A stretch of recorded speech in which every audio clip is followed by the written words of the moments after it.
Hi, my name is Jennifer Leaf, and I'm a program manager with the Visual C++ team. I'm going to show you some of the new features in Visual Studio 2012 to help you create a Windows Store app using C++ and DirectX. You can create rich graphical apps for the Windows Store using any of the supported programming technologies, including Visual Basic, C# or C++ using XAML, or JavaScript and HTML.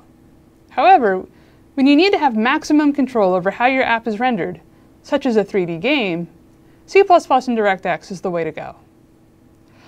All of the other features of Windows Store apps are available for DirectX apps, including first-class touch and pen input, contracts, and support for devices that run Windows RT. Visual Studio 2012 includes everything you need to start writing your DirectX app, including the DirectX SDK, which is now part of the Windows SDK. So let's take a look at creating an app. There are two easy ways to start writing your DirectX app. If you want to start with just the basic app infrastructure, including the core application model code and a basic renderer, you can use one of the DirectX templates that are included in Visual Studio 2012.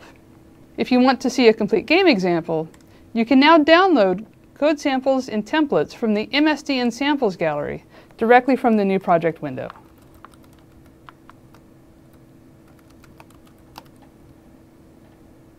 So now let's take a look at some of the coding features. Visual Studio now includes support for HLSL syntax coloring, indenting, and outlining.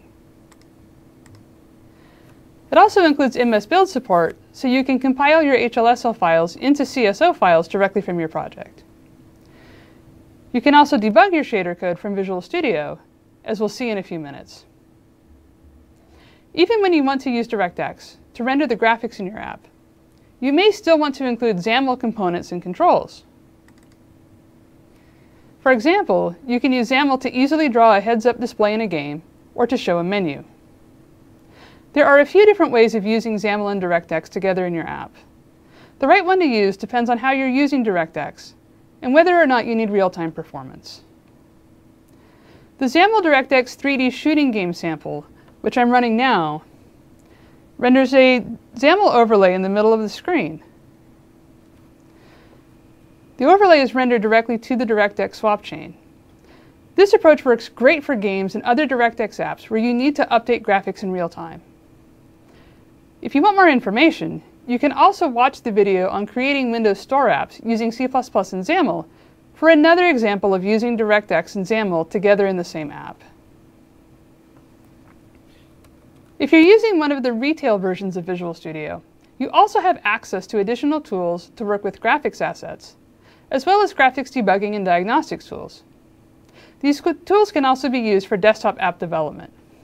So now let's take a look at some of the tools for working with graphics assets. You can use the Visual Studio Image Editor to view and edit texture and image formats, such as PNG, JPEG, bitmap, and DDS files, plus many more. You can view different color channels, including the alpha channel, and you can even check images for transparency. The 3D Model Viewer includes support for the FBX format, among others. In the Model Viewer, you can pan, you can zoom, you can look at models from different perspectives,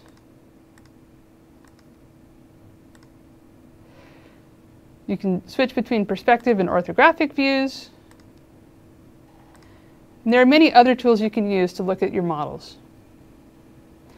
You can also use the Shader Designer to create visual effects, even if you don't know HLSL.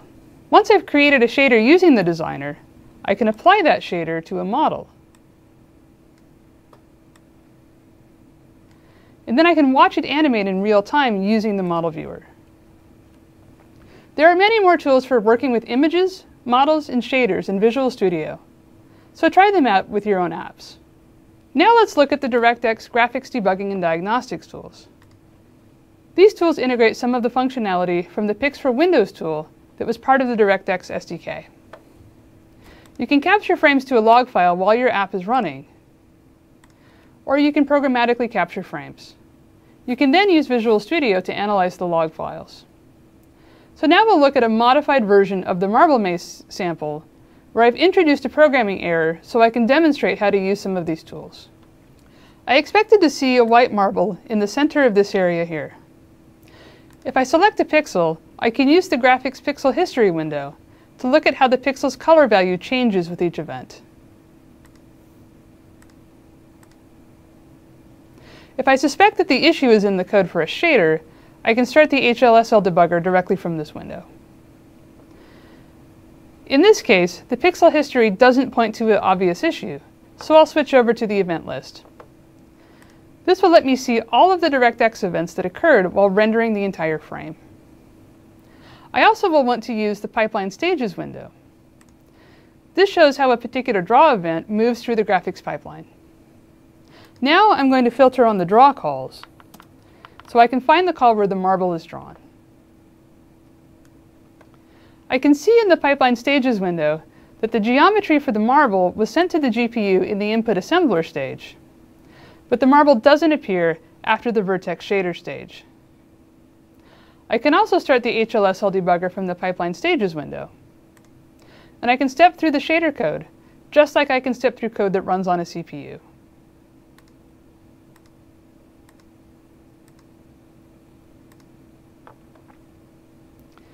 When I look at the projection constant, I see that its values are all zeros.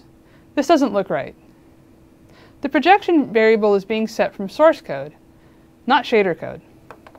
So I'll use the event call stack to see the call stack of the code as it existed when this particular draw event occurred.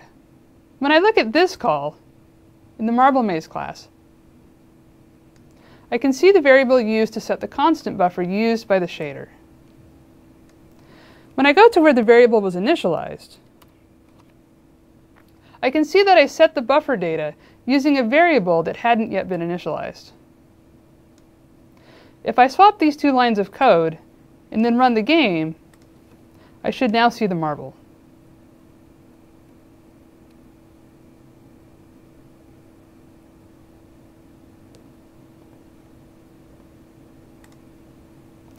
And there's the marble, right where we expected. You can find a more detailed walkthrough of these DirectX and Debugging and Diagnostics tools on MSDN.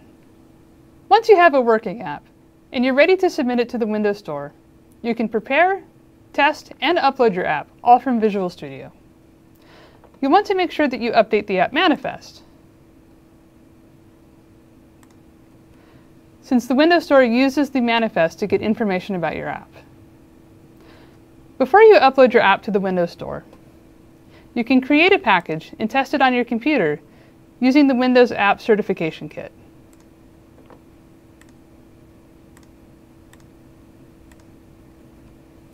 This runs the same technical tests that the Windows Store will use as part of certifying your app. As the test process can take a few minutes to run, here is an example of the test report.